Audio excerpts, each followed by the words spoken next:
Ricardo Diaz is the sixth among the 9 children of Domingo Sr. and Teopista. He gained his leadership skill training during high school, being the corp commander of the CAT. His teenage days were colorful according to his father, friends, and relatives. He is independent, resourceful, hard-headed, adventurous, and sometimes confused boy that caused pain and difficulty to his elder sisters, who were then the breadwinners of the family after his father passed. But on the positive side, he was a bright child, having earned school honors both in elementary and high school. During college, he supported himself by working as a writer in a radio broadcasting company. It was at this time that he met his wife, Rita. 2 college courses and 6 kids later, he finally graduated with a degree in AB Political Science while being a radio broadcaster and press relation officer at his university.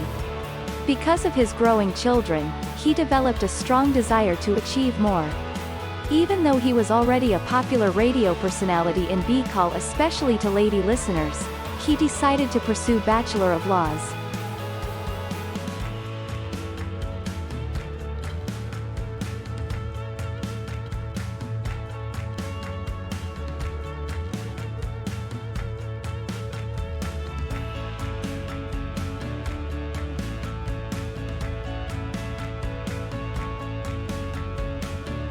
Sadly, one of the twins passed away in 1985, which pushed him harder to pass the bar at the age of 32. He tried as a practicing lawyer and college professor. Still, life is harder than that of an employed broadcaster because most of the clients pay him in kind, like fruits, vegetables, and even live chicken. So when his former boss from the radio station offered him the general manager position in an electric cooperative in Naga City, he took it. He stayed there for a year. It may be a short stay, but he was able to computerize the cooperative operations and doubled the salaries of the employees. This shows his being a result-oriented and real action man. While in broadcast media, he would frequent the NBI office for Newsbeat. There he would become friends with then Region 5 Director Velasco, who later inspired him to try the bureau after he passed the bar.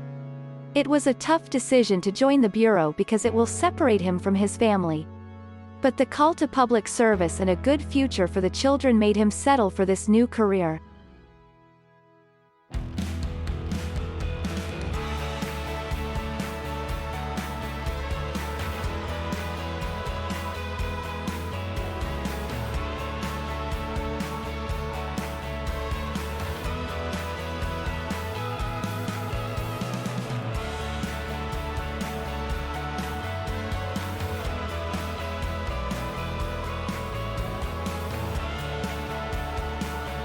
He started in NBI as a legal officer in 1987 and retired in 2018 as regional director.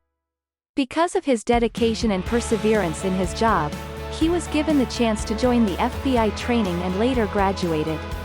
After the training, he was also chosen as an international visitor in several states in America.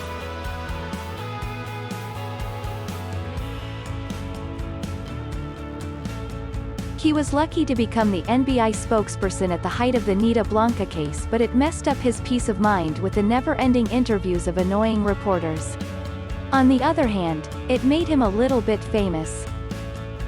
The famous spokesman became the most sought-after commencement speaker in his province and town. And up to this day, he's received invitations as a trainer in different government agencies on law enforcement. While in service, he furthered his studies in law and graduated with Master of Laws. NBI also opened the door to international travel to different continents. He attended Interpol conferences, FBI retraining, short courses on investigation, and more. These were all funded by the countries that invited him. He also brought back fugitives to their countries of origin.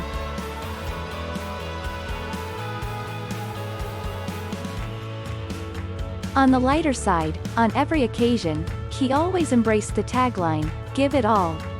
Hence, he is known to be a total performer at parties. Thank you Lord you gave him the voice of Frank Sinatra and Neil Diamond. He achieved the highest education in life while continuing to be a public servant for 31 years and never missing support for his family.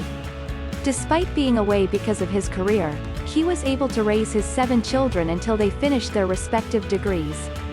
He remains a faithful and loving husband to his wife of 45 years. His retirement is not the end of his active life because it commenced his new career as a golfer. Golf not only continued to connect him with his former office mates and friends who are also, as we call, golf addicts, but also brought more good and sincere people to him. Life is good to him despite the ups and downs along the way. The best of it came when the door of brotherhood in Freemasonry opened, which only means his continued desire for public service will not end on his retirement. Now, it is his 70th while his junior is on his 44th, having the same birthdays.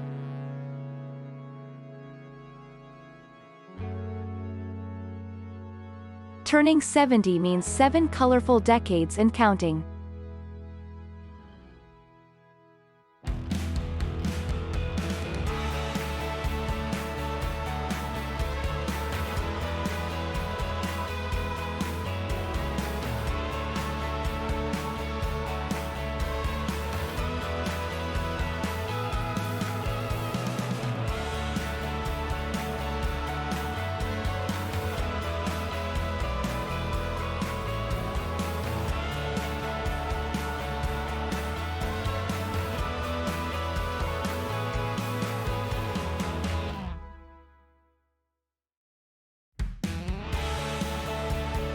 Turning 70 means an ever-growing family of 7 children and 11 grandchildren and counting.